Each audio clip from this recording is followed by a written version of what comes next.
Does it give you guys a notification? Yep. Yeah. Okay. Yeah. So good evening. We're recording. Welcome to this activity we're doing for our autonomy class so that we can talk about learning as independent learners. As the agenda for this activity, we're each going to introduce ourselves. We're going to talk about 5 different questions that we have during this course, and then we'll give some reflections about our thoughts on this activity. Do you guys want to introduce yourself first, or would you like me to? Ladies first. Tatiana? Yeah. So it is a pleasure to meet you all. My name is Tatiana Valentina Patiño Neira, my full name. And I hope we can share a lot of our responses in here. Awesome. Nice to meet you. My name is Emily Newberg.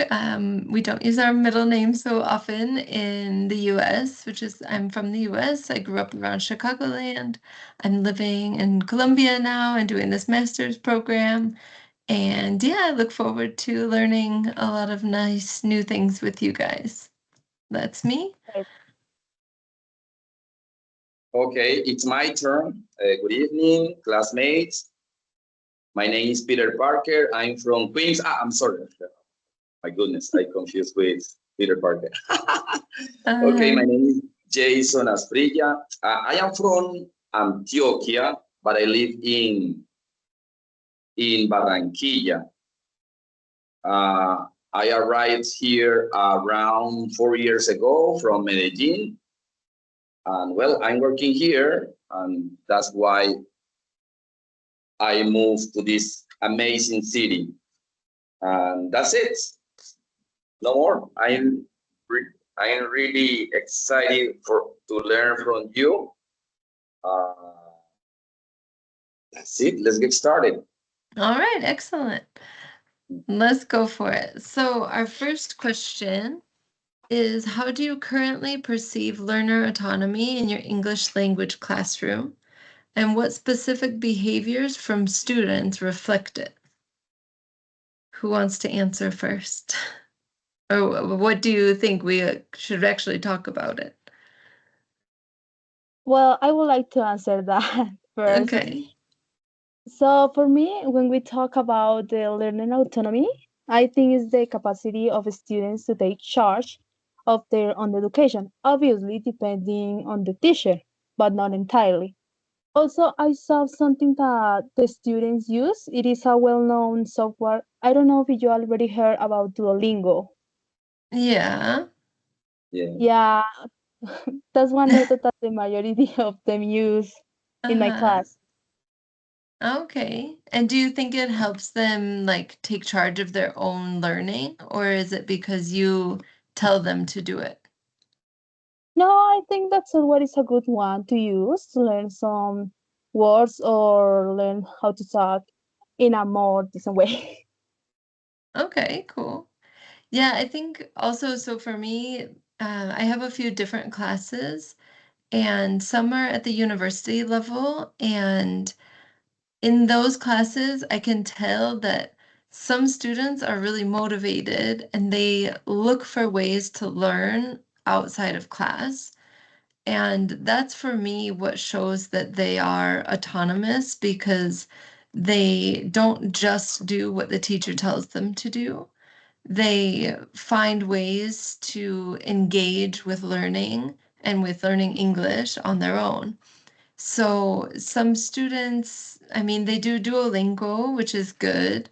There's also a platform called Episoden, which connects them to other language learners around the world, and they speak. So they can do actual speaking practice with other students. And those students that are using other platforms, when they're in class, they're a lot more active and engaged, and it seems like they're more eager to learn and participate. Oh, that's really good. What a platform is. Mm-hmm. Yes. It's okay. Well, In my case, I perceive autonomy from my students when they arrive and tell me, hey, teacher, I was reading a book in English, I was listening to music, I was watching a movie in order to improve my English skills. I think that's very important for them because they are trying to do something different, now not only in the classroom, but also in another context. For example, I always encourage them to listen to music, watch videos, cartoons, but not only with my classes because well I can teach them, but what are they gonna do when they are not receiving my classes? So that's why I perceive autonomy from them when they have they do something different. Or for example, when they ask me a question, it doesn't matter if they made a mistake or something like that. For me, that is a decision that they take in order to improve their English skills. Are your students younger or older? Teenagers, I teach Okay. at Sena, Oh, A1 okay. and A2 level, Oh, okay. So they are just a bit more beginners. responsible. Sorry? They are more responsible, like in their autonomous learning. I don't think so. I don't think so. Because I Well, have younger students. Hmm? some of them, Ah, okay, yeah. Because I was gonna say I agree too. Like the younger students seems like they still need to learn more of how to take charge. And so, like a couple classes that I have that they're 11 and 12, they just want the teacher to tell them what to do, and that's what they do. And it's more difficult to see that they want to learn on their own. well, but the problem in my job is because, well, English is mandatory for them in some Okay. programs. For example, I am in logistics and transportation, and most of them don't like English because, well, they are going to do something different. They are going to work on logistics. Mm-hmm. So that's why they go just for pass the competence because that's the name. And Yeah. it's a little bit difficult to deal with those students sometimes. Right. There are Because another programs, for example, business, international business. So you mm-hmm. find many students that really like learning English, and Mm-hmm. it's easier to deal with Right. them. Right, because they are motivated. Yes, they are motivated. Uh-huh. Yeah, I think that with my students, it's some of them are there because their parents make them go to the English class. And so it's not that they really want to go. So I need to find ways to connect with them and kind of make them feel that it's important. Yes, of But course. Will you okay. please give me a second because I can hear you properly. I'm going to look for a speaker, okay? Give me a second. Okay, Okay. go for it. Can we pause the video? I don't think so. No. Just No. a pause. Yeah, it's just stop it or that's it. We could read the next question. Yeah, why not? Okay. Okay, I'm Oh, back. okay, Oh. perfect. That was quick. Remember, I use Spider-Man. I'm very Of fast. course. Okay, Give me a second. I need to fix the speaker. that's okay. You can continue. I'm listening Tatiana, to do you you. have, how old are your students, Tatiana? They are teenagers. Oh, okay. So the same difficulties, or are they good teenagers? Most of them. Well, the kind of behaviors that they have is they don't like a lot about the English class. So I'm Mm. trying to introduce them to English by music or movies. Oh, okay. Yeah, it's a good Mm. way. Good. Cool. So the next question is number 3 on the list of questions that we had. So it's our second question, but I have number 3 there because it's the third question on the list. To what extent do you believe learner autonomy is the responsibility of the student, the teacher, or both, and why? Speaking, sorry. Can you hear? Tatiana, can you Okay. hear me? Yeah, I can hear you. Jason? We can't hear you now, Jason.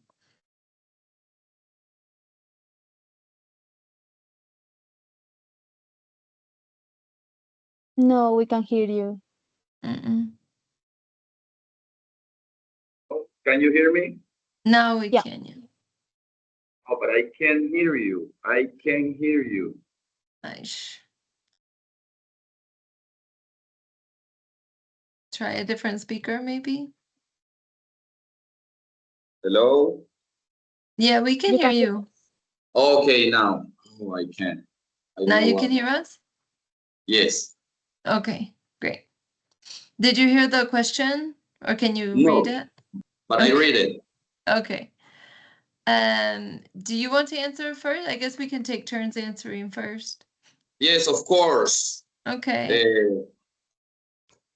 Well, I'm trying to fix this. And to what extent do you believe learning autonomy is the responsibility of the student and the teacher, or both? Of course, both.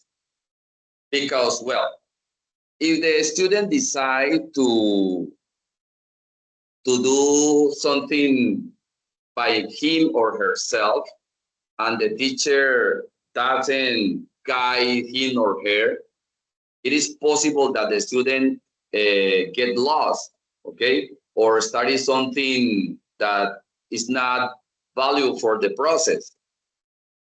But that's why the teacher need to guide the students on, I don't know, provide strategies in order to address the learning process, create opportunities for them. What else? Well, I think is is is is everything. Okay. Mm. Yeah, I mean, I agree that it's a shared responsibility, and I think here we can go a little bit more to the readings that we had to do, like the author, who is it, Najib, who talked about independent learning and autonomous learning and how they're different, and it's a shared responsibility with the teacher, and it's interdependent because, like you mentioned, a student can't just do whatever they want because they could get lost in all of that content. So it depends on the teacher as well to provide the structure a little bit and guidance, but it's a decision of the learner to learn and take charge of that motivation and really wanting to learn. They're actively involved in their process. And I think compared to like my students in class that they just want to do what the teacher says, a really autonomous learner will maybe ask the teacher, like, hey, can I learn about going shopping in English? Or can I learn about this movie in English?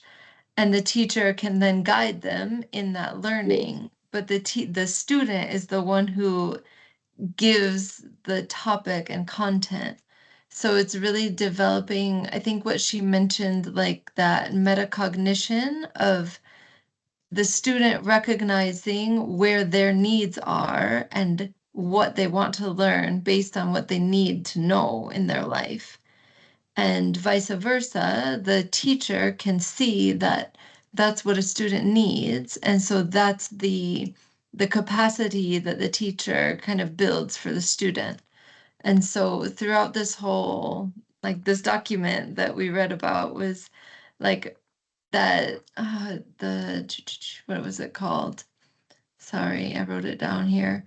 Is the interdependent social construct that they create so that they can learn from each other and go on through this process.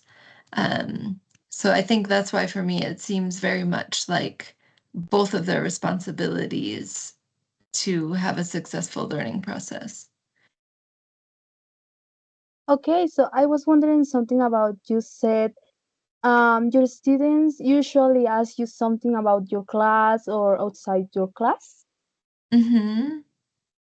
Well, it Oh, depends on the class.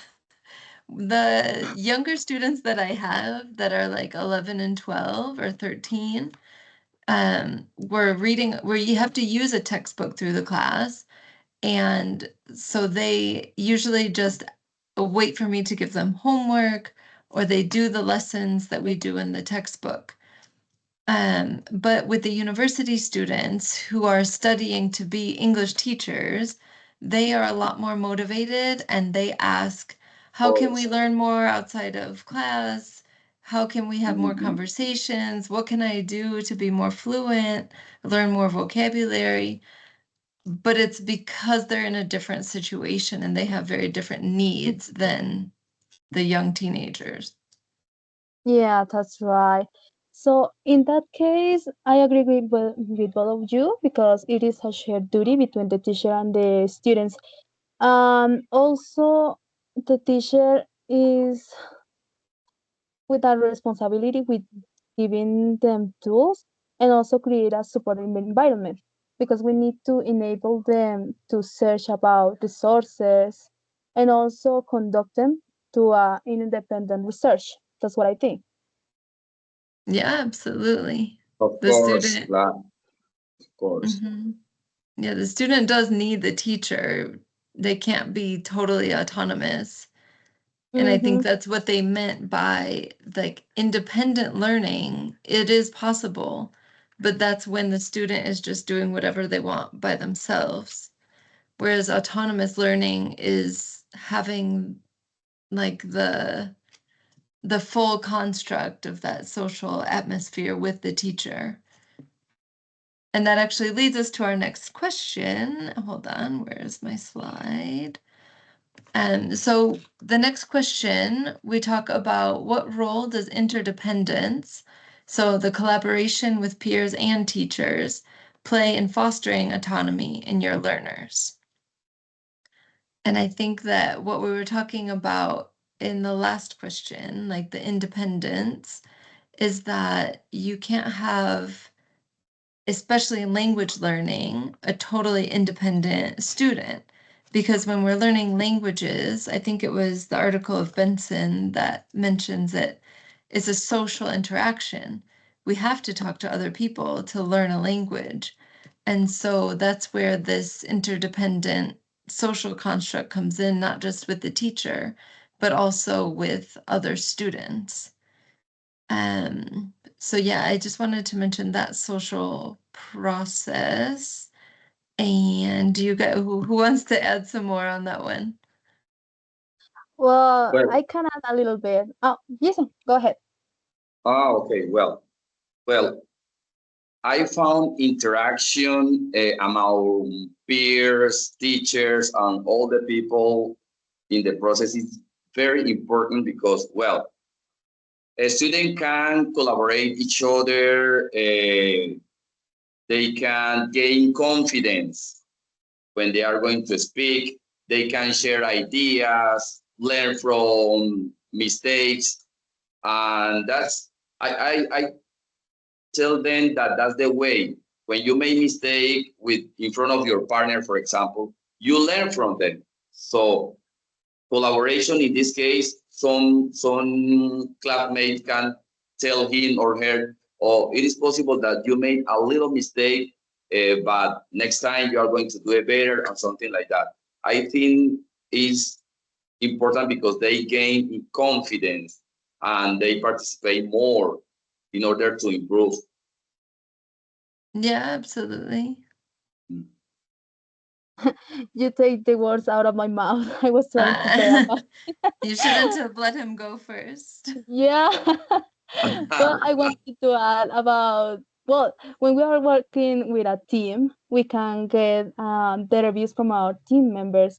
We can learn about our growth, our confidence, our strength as we work together. Yeah, And for sure. one more Like, thing, mhm. one more thing. For example, there are some students that told me that they learn better from one of their classmates than the teachers, because I don't know, that happens. Yeah. That happens. So in this case, in the interdependence, well, is important because, well, sometimes we as a teacher, I don't know how to say that, have difficulty to explain something to someone in a special, and another one student can explain it. It is possible in another way, that because he or she is with her classmate uh, most of the time, and know him or her, and know what is the best way for him or her to learn, and that happens. For example, my youngest daughter, she always tells me that she understands me better than some teachers.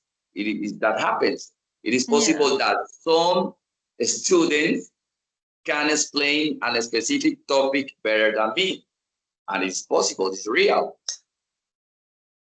Yeah, I agree. And I like doing activities in class that we have small group work, because it makes the teachers more responsible to each other, and the other students, were more responsible with each other. And they kind of, through those interactions and helping each other, they help themselves more. And I think it's that idea of like you learn more by teaching. And so when I see them supporting each other like that, it also gives me an opportunity as a teacher to, instead of teaching to the whole class, go around and teach to the small groups. And there we get like a more kind of personal collaboration, where maybe this one group has doubts about something different than another group has doubts about. So I can explain different things, and through those interactions, it seems that we learn a lot more and in a more relaxed collaboration kind of way. Um, Another thing I wanted to add was about this, like the social matrix of autonomy that they mentioned, and that it is like this matrix is like how everyone's connected. Like it's not just a student to a teacher, but it's the students with each other as well, because they, through these dynamics, are helping each other. And that's what gives them empowerment to continue learning.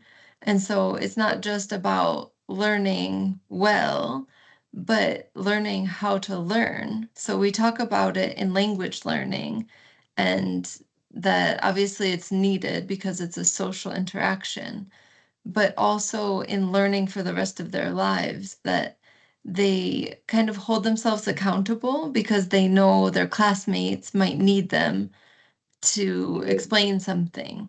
And so it Of kind course. of creates that accountability within themselves, which I think is really cool too. Do you guys want to add anything else before we go to the next question? I think I don't it's think so. okay. Okay. So for our next question, it's number 7 on the list. In what ways do classroom practices and learning environments either support or hinder the development of autonomy in your students? Who Okay, wants to so go I think first? Go for it. okay, perfect. So in this case, I think when in a classroom incorporate practices like, as you said, for example, small groups, we can give the opportunities for choice and also reflection that promote the autonomy of the students. That's one example. Mhm. Also, it can allow students to select their topics, what they want, or set personal goals. Also encourage ownership about the learning. On the other hand, that I saw is the sorry, that the autonomy can change depending on their topics, no? For example, they like a topic of, I don't know, about music, but they don't like a topic about the structure of some English that we use. So it depends and it can change in either students. Yeah, for sure. It Of would be course. it would be nice if we could just teach with music and games and That would be never perfect. have to learn Mm. grammar. Uy, grammar. What is that? I wish. Structures, vocabulary. Mm-hmm. Yeah. Mhm. But again, it's something that as a teacher, we have to guide it. So when I was thinking about these classroom practices, um, I was thinking about, yeah, how do we support or we hinder it? And I think we can support them by connecting students to activities that engage them more, like listening to music.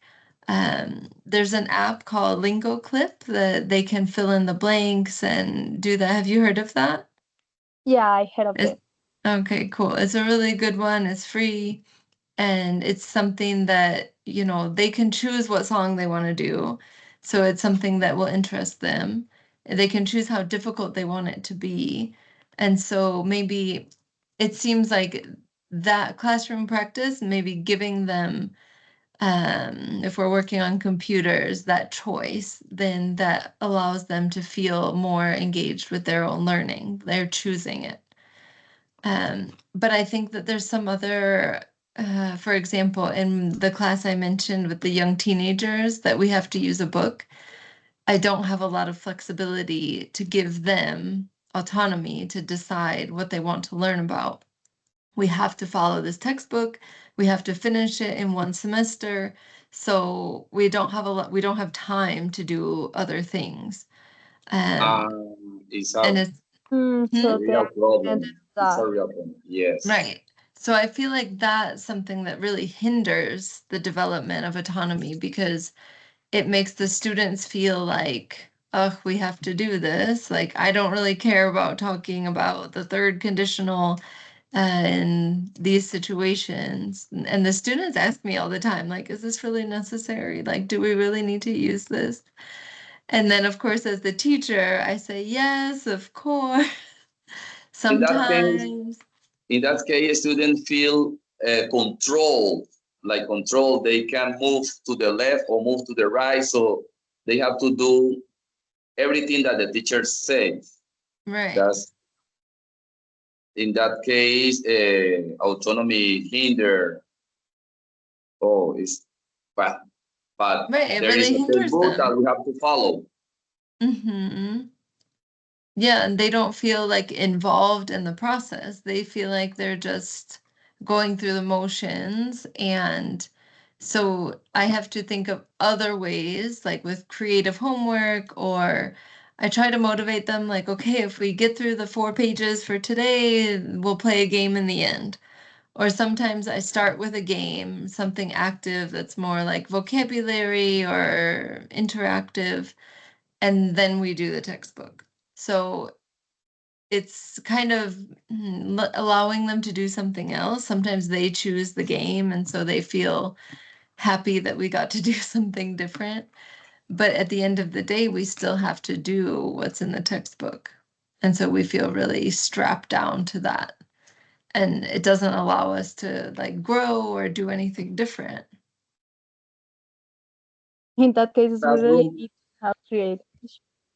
classroom practices. Well, I think that's the main reason I'm studying this master degree because, well, most of the time we are teaching, so I want to learn something new because sometimes you do an activity and it works for one group, but for another it is difficult to apply. So for me, classroom practices have to be enjoyable. Students have to. For me, I try to make a student laugh, especially my student because they are teenager. They arrive to class with many things in their minds, problems because they are from Sena. I don't know if you know that they are a little bit vulnerable, and well, sometimes some students arrive crying, and that makes the process a little bit difficult. That's why we need to improve, at least in my case, our practices in order to, I don't know, try to give them a solution to their problems through English. Right, and make it important to do it in English. Yes. Do you have any specific examples, or like what practices do you do to make them feel more autonomous, like they want to do their homework or the activity in class? Well, when I use working groups, and I assign a topic, for example, you are going role plays. You are going to do you are going to do something like in a situation in a restaurant, in a hotel, and you are going to create a situation. So try to be autonomous. You are free from decide what are you gonna say, what are you gonna do, and it works. It works because they are looking for information. They ask me, teacher, for example, I'm going to say this, my partner is going to say that, and is it correct or not? Role plays is useful for me. Oh yeah, that's a good idea. Mm. And I guess being creative helps with that as well. Because of course, at the end, I have to give them a feedback because they are going to face real situation. For example, at the airport, and it is possible that they made a mistake, and I have to correct them or guide them to say the correct words or what is going to happen in a real situation. But it's okay, and it's very useful for how can I say this? It's very useful for you finish the class in a very good way. Yeah, that sounds good. With the feedback. Okay. Tatiana, were you going to add something? Well, I have an example. I mostly use the small groups and also choose any topic. For example, one day you need to choose one country and you represent that country, I don't know, with theater, with us, yeah, sing a song or something. Okay, that's fun. And did you think the students felt like more motivated to do it? Yeah, they really felt more motivated in that. Nice. Yeah, that's something fun we can do. And I think it goes back to like the students working with each other really helps a lot as well. Because it's not just like the teacher bearing down on them, telling them what to do. Yeah, and it was really fun. Some of them even use a song and even interpret in that class. It was really Oh, fun. nice. That's With song awesome. is perfect. Mm-hmm. Yeah, we should do everything with songs. Yeah. Mm. Okay, shall we add anything else or go to the last question? The last question. Okay, here we Or go. So icebreaker. the last one is number 8 on the list. So reflecting on your experience, how could fostering autonomy contribute not only to language learning, but also to your students' personal and academic development? This they talked about in one of the documents. I think it was the Kachiki one, the Turkish one. Yeah. That it's especially important in language learning, but it really does expand to all kind of personal and academic development as well, because it's that like learning how to learn. And it's something that if we can teach the students to not just follow directions, but like think for themselves and want to explore more, is something that they can use for the rest of their life, which is pretty important. Students become more responsible. That's one Mhm. of the main topic, the main idea for this. They become more Mhm. responsible. They learn how to learn. For example, they decide not to do a homework. That is as autonomy as well. They decide not Right, to do a homework, right. but they one of the thing I believe they develop critical thinking, not just Mhm. repetition. They learn how to think by their own and try to solve problems by themselves. Yeah, for sure. And asking for help from their peers, not just the teacher to tell them what to do. Yeah, and also promotes the ongoing practice outside the classroom, I think. Mm-hmm. I was gonna mention something and now I forgot it. I was just thinking.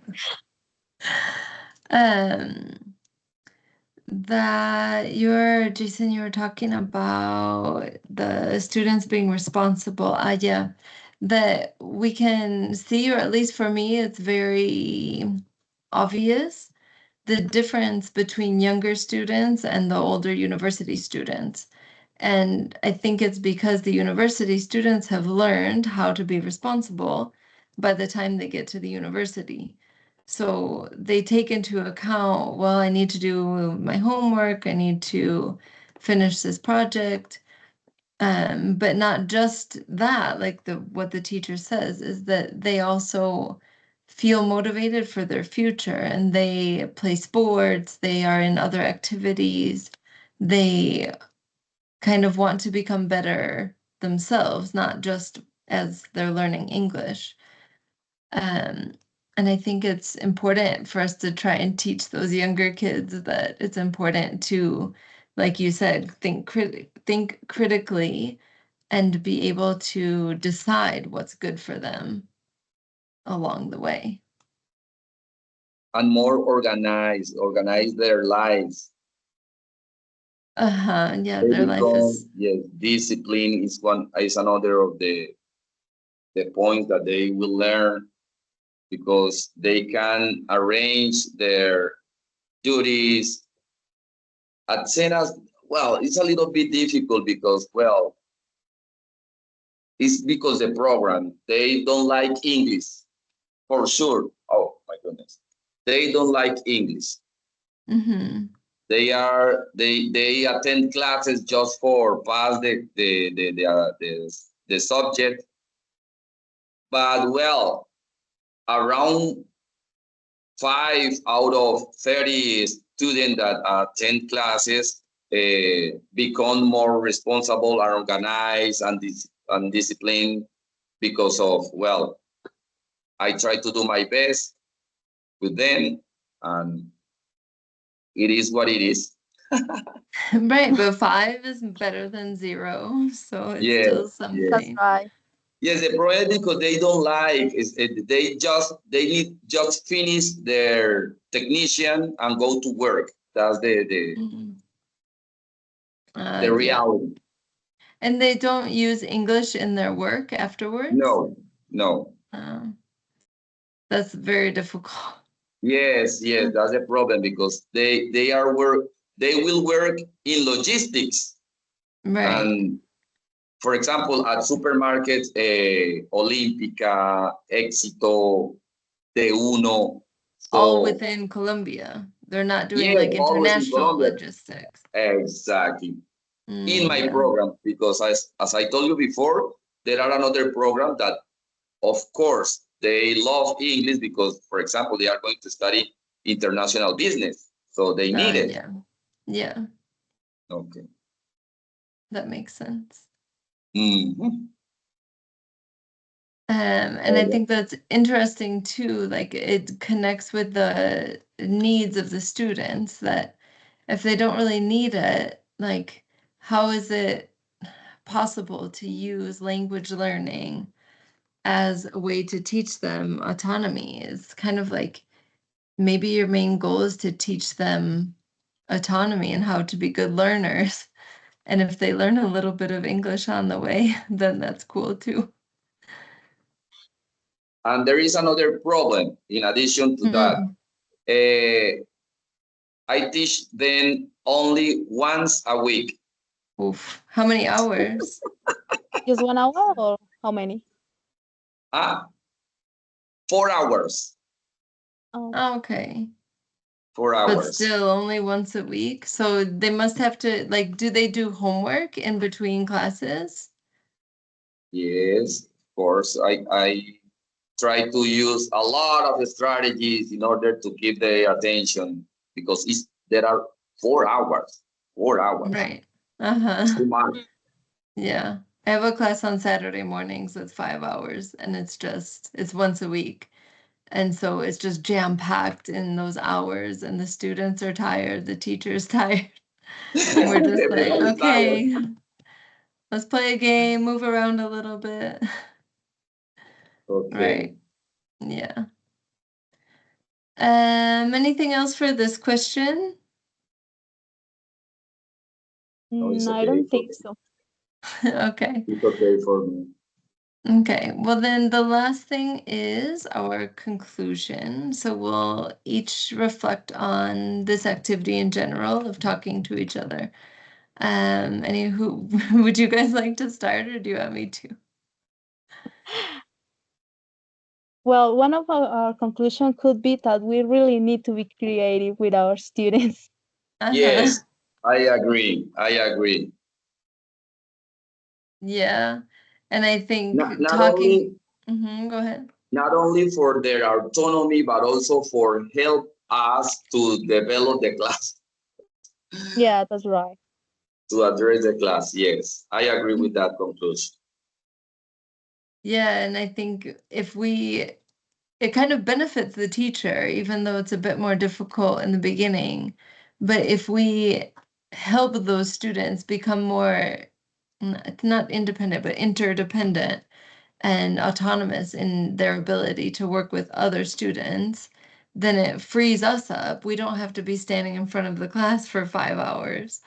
We Yes, have tools and we have them to work with each other so that they can do a project like what Tatiana you mentioned about the countries. You know, you have an hour, work on the project, show us the results in the end. And the teacher is more of the guide who, like in my classes, I just go around from group to group and see what they need.